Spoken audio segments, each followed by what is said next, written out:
فاقرؤوا ما تيسر من القرآن.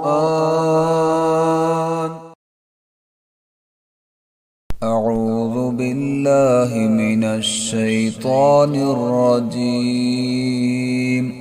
بسم الله الرحمن الرحيم. وإذ قال موسى لقومه يا قوم اذكروا نعمة الله عليكم إذ جعل فيكم أنبياء وجعلكم ملوكا وآتاكم ما لم يؤت أحدا من العالمين. يا قوم ادخلوا الأرض المقدسة التي كتب الله لكم ولا ترتدوا على أدباركم فتنقلبوا خاسرين. قالوا يا موسى إن فيها قوما جبارين وإنا لن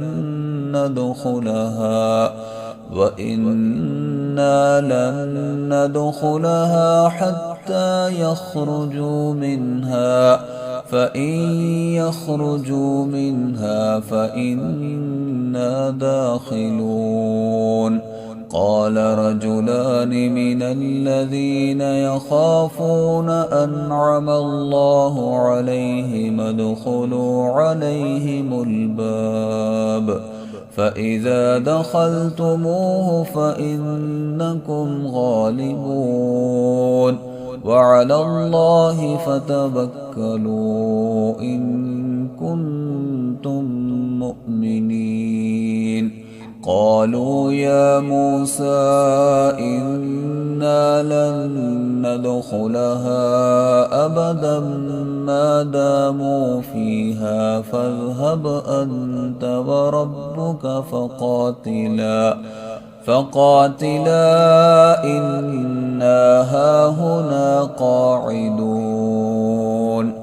قال رب إني لا أملك إلا نفسي وأخي فافرق بيننا وبين القوم الفاسقين.